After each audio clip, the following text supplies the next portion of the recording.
اگر بات کریں ظہور اسلام اور خلافاء کے دور کی تو پیغمبر اکرم صلی اللہ علیہ وآلہ وسلم کی مدینہ ہجرت اور حکومت اسلامی کی بنیاد رکھنے کے بعد مسلمانوں کے لیے ایک قبرستان کی ضرورت تھی، اور یہ جگہ پیغمبر اکرم نے معین کی، خاص کر جب آپ صلی اللہ علیہ وآلہ وسلم نے مشرکوں کے قبرستان کو ختم کر کے مسجد نبوی بنائی۔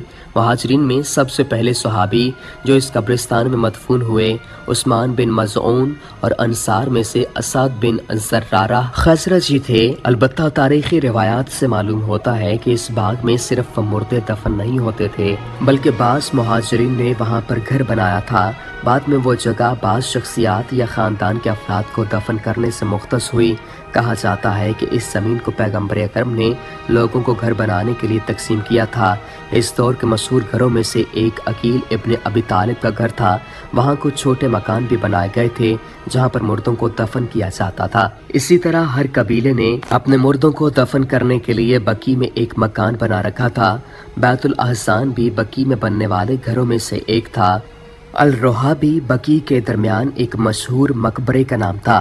ایک جگہ ایسی بھی تھی جہاں جنازوں کو دفن کرنے سے پہلے رکھا جاتا تھا، جسے موضع الجنائز کہا جاتا تھا۔ شاید یہ جگہ لوگ جمع ہونے کے لیے یا غسل میت اور کفن دینے اور نماز میت پڑھنے کے لیے تھی۔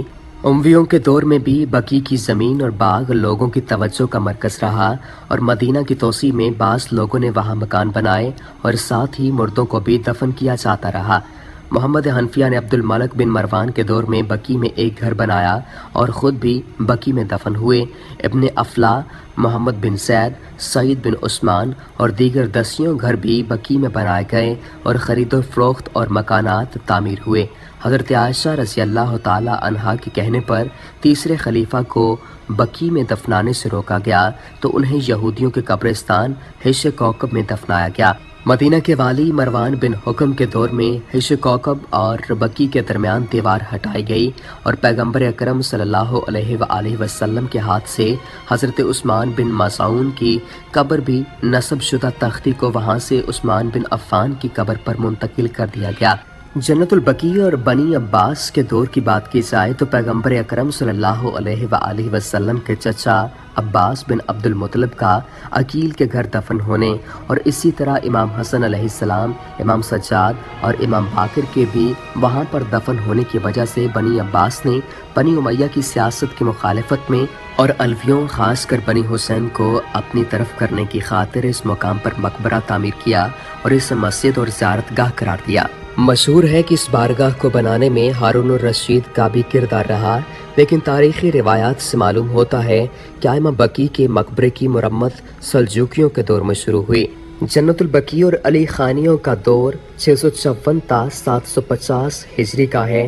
مشہور سیاح ابن بطوطہ نے 8ویں صدی ہجری کے وسط میں جو کچھ دیکھا وہ یوں تھا: مالک بن انس کی قبر پر چھوٹا سا گنبد تھا، ابراہیم بن محمد پر سفید رنگ کا گنبد تھا، ازواج رسول، امام حسن اور عباس بن عبد المطلب کے مقبروں پر اونچا اور نہایت مستحکم گنبد تعمیر ہوا تھا۔